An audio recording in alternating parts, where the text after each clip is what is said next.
we're here at my off-grid watering setup. So, you know, one of the issues is protecting the water resource so the cattle aren't in the lake all the time.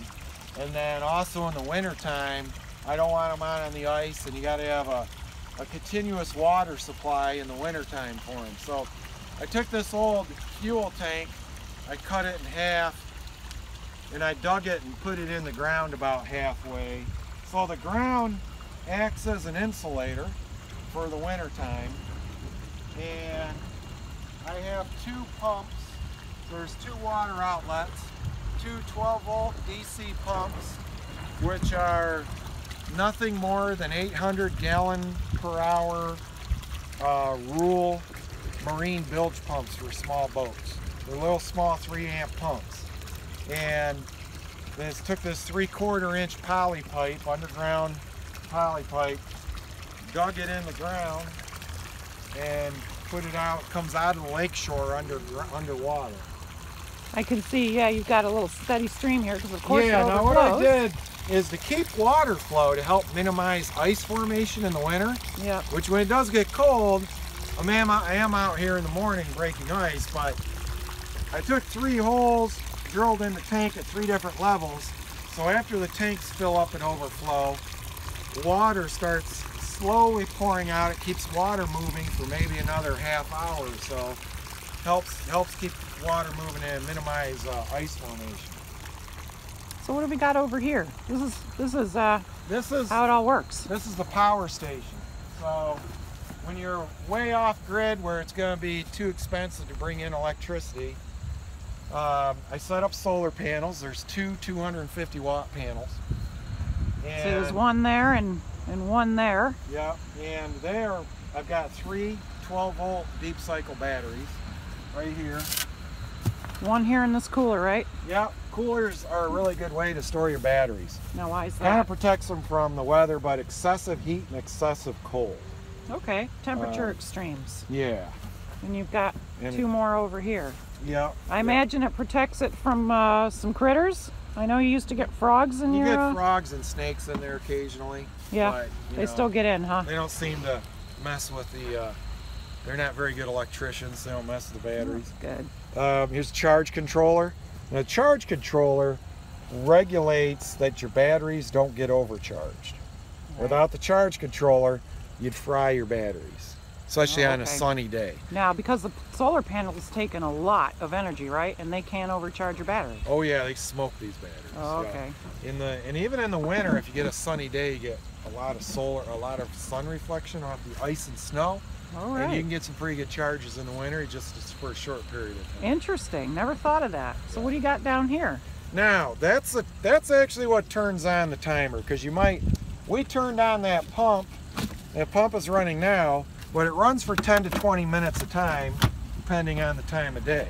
Now, why is it on a timer going on and off? Because you only have, with the solar panel, I have limited amount of power. So I can't keep the pumps running all day, 24/7. And they just don't drink that much, right? Well, no, this far exceeds what the cattle will drink. Yeah, so you're not running out of water. These 12-volt timers, they're programmable. So there's 2 timers for 2 pumps, because you want to have a backup pump. So if you're not here, one of the pumps burns out, especially in the winter time, they might go out and they'll be under the ice. And you got to go out there and chip through a foot of ice to get to the pump. And it might be so cold you're out here and your hands are numb. You're trying to rewire stuff. It's never any fun. So you want a backup pump. You want both pumps, and in this case, both of these pumps do pump. They turn on and off different times of day, and that helps eliminate, you know, overusing these pumps. I'm told they have a pretty short duty cycle. I guess it saves battery energy too. Well, not really, because both of them are running. Oh, okay. At different times of day. Just saves pump usage, because they're short life pumps. These are cheap pumps. You can burn them out. They're $50 pumps. Oh, they might last 1.5 years, or they might go out in 3 or 6 months. You don't know. You might have one last a couple years. So your constraints here are the durability of your pumps, not your energy availability. Right. The reason why these are such good pumps, though, however, is because they're very cheap. They're made to be submerged in water. They use low amperage, which is really important when you're in an off-grid system. You don't need a solenoid switch or anything to wire to kick them on because they don't draw a lot of current. And they don't have check valves in them, which means when this pump, when the timer shuts that pump off, the water by gravity flows back down through that pipe back into the lake. So I don't have to have any valves or water faucets, therefore my pipes don't freeze, okay? Because of continuous flow, or because they're buried deep enough not to... They're not necessarily buried that deep. Okay. They're buried though on a gradient so that they run, when they shut off, they run right back They down drain, the lake. so they're not, they have no water in them. So can you show me again where the actual pump is, or is it underwater? Yeah, well, the actual pump's down here. We've been talking about the pump and I just don't know where it is. You come down, if you look, you can see the poly pipe coming out of the ground. Yep. Coming out of the bank. Let's see if I can get down there. Slide down. Whew. Okay. Okay. Here I am. Now you see one. Where's the pump? Well, I see wires. They're out there about, you see where they're out there about 6 feet. Yeah. And they're down. What I did is I brought the backhoe out here and dug a trench down about 3 or 4 feet. And I put a screen around them. You take screening, like just old window screening with a zip tie, put around the pump to keep them from getting clogged up with mud and debris. And they come out of the bank. And I just found the best wiring now. What I do, I just buy an extension cord and wire. I used to shrink wrap the connections and all that, but you're not going to make them waterproof. Now I just strip the ends, twist them together, electrical tape. You don't need any special taping or anything. Doesn't seem to affect the current or anything. Here, this pipe, I got to get out here before winter, get a shovel and dig this pipe back down deeper. It's not coming out of the bank, I don't think, deep enough. It's not coming out of the bank deep enough, so yeah, that the other is one coming comes from right your out trough. deep. Yeah, because you're going to have ice forming here in the winter. Of course you are. I was out here messing with it. I must have pulled it up out of the ground a little bit when I was putting a new pump on it. So, you know, you just have to do some maintenance. But you can see there's 2 pumps here. It's a cheap setup to put up. You know, there's not, I don't think there's enough usage on these off-grid water systems. Enough people talk about them. Well, you told me you're the only guy doing this. Did you come up with it? Did you get an idea from somebody? And how long have you had it? Don Neville up in Clare, he told me he was using these 12-volt marine pumps hooked to a battery, and he was using timers. And so I set up a system to keep recharging the batteries off-grid with a solar panel. Because I'm too far out where I can't, you know, you can see here it's inaccessible. You can't drive a truck up to this. I'm wondering how you got your backhoe down here. It was a challenge. Luckily the backhoe is pretty good. I brought Dennis's backhoe over here, and I spent about 2 days here. I built this peninsula out a little bit. You can see I'm going to have some issues with some water erosion here. You know, Yeah, this is very loose soil, so it can move. It can move, yeah. So it's possible I may need to refasten my solar panels a little bit different. Looks like you might have had a 3rd solar panel over there. I did, and it blew off. I didn't have it strapped down good. Oh, you might want to go back and buy those straps from that woman. And it was a really cheap solar panel. Well, it was a solar panel like these, but it had been hit by a golf ball. I'm not really sure how much wattage it was really putting out. Huh. So it is possible before winter I may go ahead and hook up, get that 3rd solar panel hooked back up. Yeah, because well, I don't know.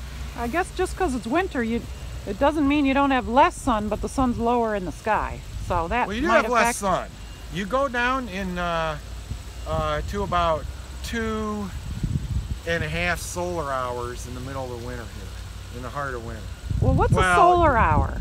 Is that when the sun's at an optimum level that gives you optimum energy input or what? No, well, yeah. They calculate based on, there's a chart you can look at, you can find it on the internet, and it says that based on your latitude and your part of the country with your cloud cover, average cloud cover, that if you have a panel that say it's a 100-watt panel, they say you'll get, and then you have 2.5 solar hours average in below, like December 22nd, that you'll get about 250 watts of power a day. That's what they mean by that. So solar hour, I guess, would be how many hours of the day you could get your maximum wattage of your panel. But you're still getting energy input when the sun's up. Yeah, just but not a lot. Instead of being 250 watts, it might be, 30 watts or 3 amps of power or something. So this is a new mother. She just had a calf last week. Kind of a late born calf. Most of my calves are born in June. When are they born? June. June? Yeah. She had her baby in August, obviously. Yeah, end of August. So you're not, well, I guess that was nature taking its course. Some cattle breeders very heavily, very closely manage that, but it looks like you're letting nature take its course. Well, I try to get them all bred at the same time, and she was out here for whatever reason. She didn't breed back as soon as the others. I had 2 of them breed back late in the year like this. Well, I know you said you moved. You found your calving season be more ideal in June than in, say, February when a lot of calves were hitting the ground, right? Yeah, I used to calve, late winter, early spring, and I That's found no fun. A lot more stress on the cows. Cold. It's cold. I have very little issues here. At this farm, I had 18 calves born this year, and all unassisted. I didn't witness one bird. That's awesome. So I had good luck here. I mean, they should be able to do it on their own. What is the, I think ranchers and farmers generally need to give some assistance? Maybe 5% of your cows or something. Yeah. Difficulties, 5 to 10% can be difficult birds. Well, your cows can take care of themselves, can't they?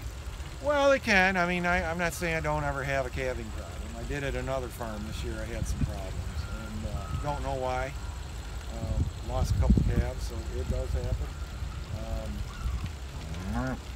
If you're monitoring them more closely, then maybe you can help them out more. But I think my percentages are right there with the average cattle producer. So looks like some of your cattle are pretty independent. Like they're herd animals, but she obviously doesn't feel like she needs to be with a herd.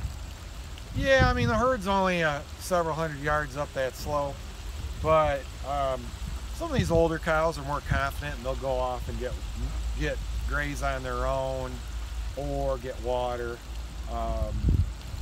In general, you will see the whole herd come here usually together to drink. But right now, it's so dry here. There's a lot of times on this farm, there's other surface water sources they have access to. Oh, really? Yeah, where else besides well, they don't have access to the pond, do they? No, but there'll be some wet spots along the other side of the fence along the lake. There's a spring that is intermittent that's way up on that hill. That's dried up right now. Some of that stuff later this fall, early winter, will probably get wet again. Oh, okay. Do they eat snow? Snow, rain, yeah. So what other aspects of your grazing regime are you going to highlight? Well, we haven't been up there yet, but I'm going to talk about my perennial pasture, my fescue, orchard grass, clover, alfalfa pasture. It's about 20 acres of it up on that slope. So I'm going to talk about that. This would be more of an unconventional grazing landscape, but I'll actually show up there a more conventional planted, reclaimed pasture. Well, 2 things I learned today regarding unconventional forage. You said the cows love Phragmites. They will eat, well, not that they love it, but they do eat it. And they also enjoy the poplar leaf. So you got leaf grazing and frag grazing. Yeah, there's a couple other things too. the cattle adapt to the pasture they're in. So I've got a couple other farms where I graze that have more high value grazing crops or traditional nice grasses and legumes to graze.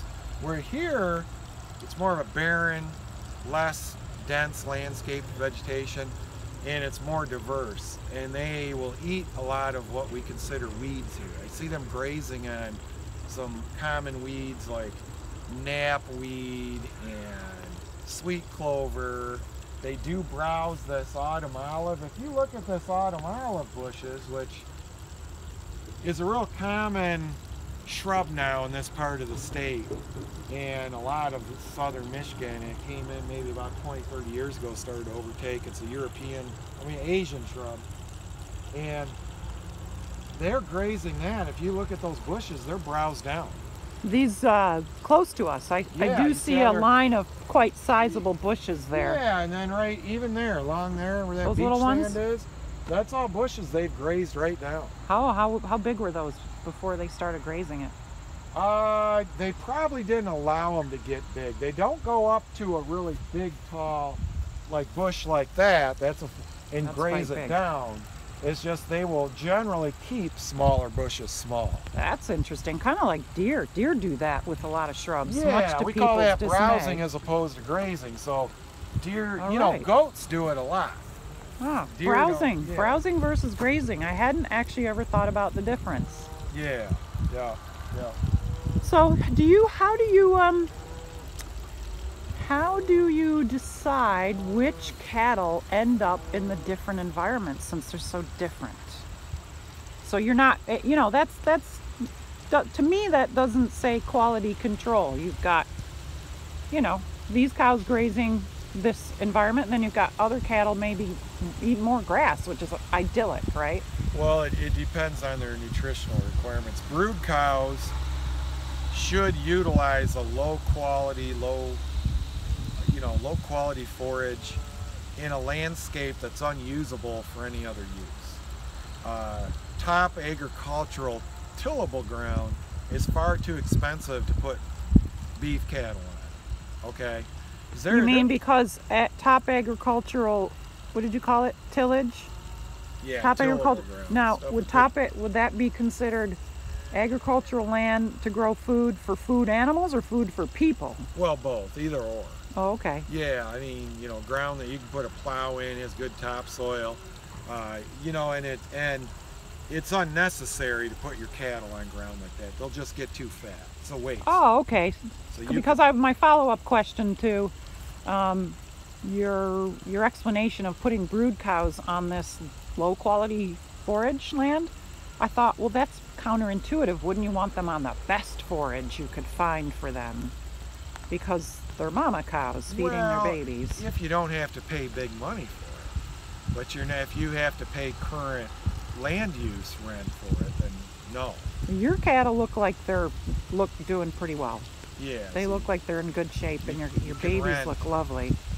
This ground cheaper is rentable cheaper, and the cattle make you can see they're maintaining their condition.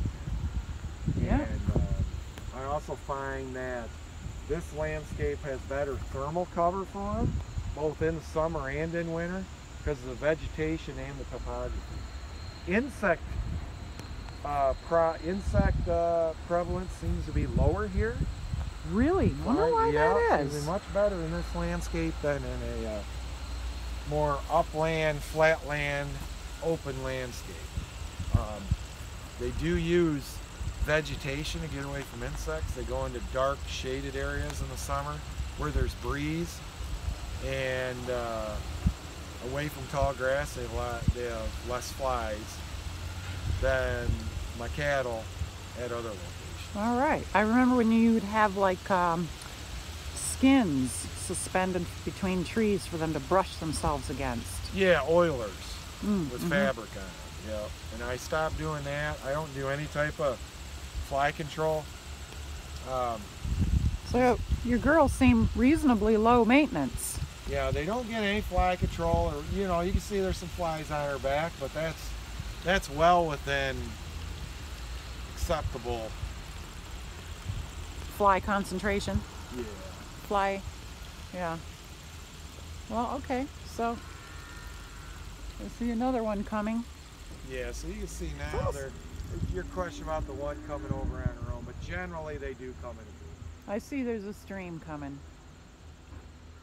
So, yeah, that's very interesting. It's all really fascinating. So let's go take a look at another piece of pasture.